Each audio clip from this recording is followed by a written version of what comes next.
In a world that often equates kindness with silence and politeness with avoidance, we've learned to navigate conversations like a delicate dance, tiptoeing around truths to prevent discomfort. We've been taught that being nice is paramount, a social lubricant that smooths over friction. But what if this niceness is merely a mask, a subtle form of fear that prevents genuine connection and authentic expression? What if the true essence of compassionate communication isn't about sugarcoating reality or avoiding confrontation, but about a profound presence, a fearless honesty rooted in wisdom? We often use words to build walls, to protect ourselves, or to manipulate perceptions, much like an AI constructs narratives from data. But what if words, when wielded with intention and clarity, could become bridges, not just between people, but between our inner truth and the world? This journey isn't about being harsh or unkind, but about reclaiming the power of speech as a tool for liberation, for ourselves and for others. It's about understanding that right speech in the Buddhist tradition is far more profound than mere pleasantries.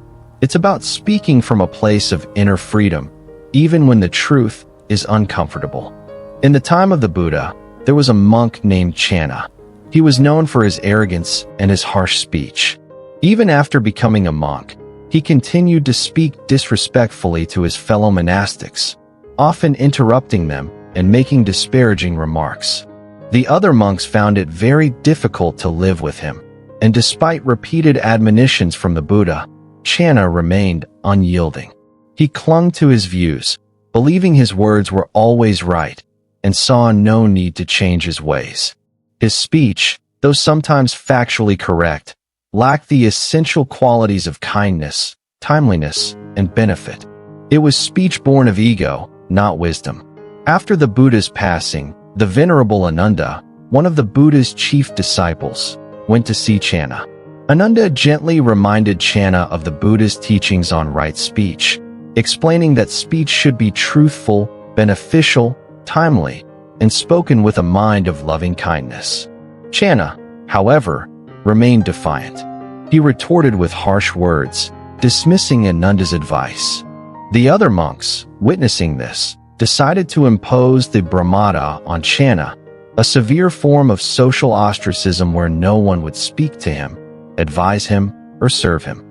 This was not done out of malice, but out of a deep understanding that Channa's ego was so strong that only such a drastic measure could break through his self-imposed isolation. Initially, Channa was enraged. He felt unjustly treated, abandoned by his community. He tried to speak to others, but was met with silence. He tried to argue, but there was no one to argue with. The silence became deafening, a mirror reflecting his own internal turmoil. As days turned into weeks, the weight of his isolation began to crush his arrogance. He had nowhere to project his harsh words, no one to react to his provocations. The external silence forced him into an internal silence, a space where he could no longer escape his own mind. It was in this profound, uncomfortable silence that Channa finally began to see the truth of his speech, not as a tool for asserting dominance, but as a source of his own suffering and the suffering of others. His heart, once hardened by pride, began to soften. He realized the depth of his errors, the pain he had inflicted, and the true meaning of the Buddhist teachings. He repented sincerely, and eventually, through diligent practice, attained arahantship. Channa's transformation was not a result of being nicely persuaded, but of being confronted with the stark reality of his own actions through the profound, compassionate silence of his community. His journey from harsh speech to liberation illustrates that true kindness in communication sometimes requires the courage to create space for uncomfortable truths to emerge, allowing for genuine transformation rather than superficial pleasantries. Channa's story offers a powerful lens through which to examine our modern understanding of communication, particularly the pervasive emphasis on niceness. In our digital age, where interactions are often mediated by screens and algorithms, The pressure to present a perpetually pleasant facade is immense. Social media platforms, much like an AI optimizing for engagement, reward agreeable content and penalize anything that might be perceived as confrontational or negative. This cultivates a culture where genuine expression is often suppressed in favor of superficial harmony. We learn to filter our words, to self-censor, to avoid anything that might disrupt the perceived peace, even if that peace is built on unspoken truths and unaddressed issues. This isn't true kindness. It's a form of self-preservation, a fear of vulnerability, and the discomfort that arises from authentic engagement. Right speech, as taught by the Buddha, is not about being nice in this superficial sense. It is about speaking truthfully, beneficially, timely, and with a mind of loving kindness. It requires discernment and courage. Sometimes, the most beneficial speech is not the easiest to hear. It might be a gentle correction, a firm boundary, or a challenging question that forces us to look inward. The AI, in its pursuit of optimal communication, might analyze vast data sets of human interactions to identify patterns of effective or persuasive speech. It might even generate responses designed to maximize positive sentiment or minimize conflict. But this algorithmic approach, while efficient, often misses the nuanced, deeply human element of right speech, the intention behind the words, the wisdom that informs them, and the transformative power of speaking truth, even when it's uncomfortable. An AI can mimic empathy, but it cannot truly embody loving kindness, which is the foundation of right speech. It operates on logic and probability, not on the profound understanding of suffering and the desire for liberation that drives true compassionate communication. The fear of causing discomfort, the desire to be liked, or the algorithmic push for positive engagement can lead us away from the path of right speech. True freedom in communication comes not from avoiding friction, but from embracing the truth with compassion, even when it means challenging the status quo or our own preconceived notions. Consider your own communication patterns. How often do you prioritize being nice over being truthful? Do you shy away from difficult conversations, not out of genuine compassion, but out of a fear of conflict or disapproval? This fear, often subtle, can manifest as passive aggressiveness, unspoken resentment, or a general lack of clarity in our relationships. We might even use technology, like carefully crafted emails or delayed responses, to avoid direct, authentic engagement.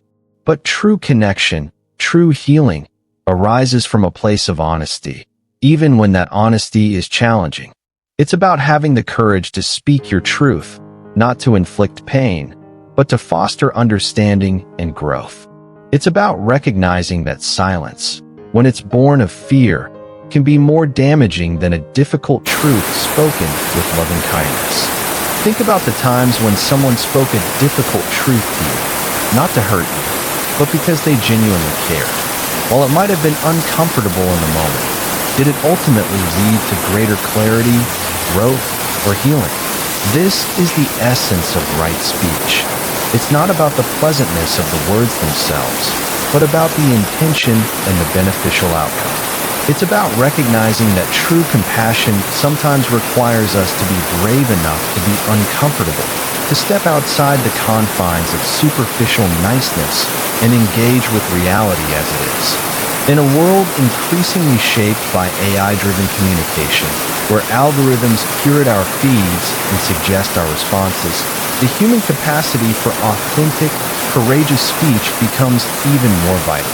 An AI can generate perfectly polite phrases, but it cannot discern the subtle nuances of intention, the unspoken fears, or the profound wisdom that informs truly transformative communication.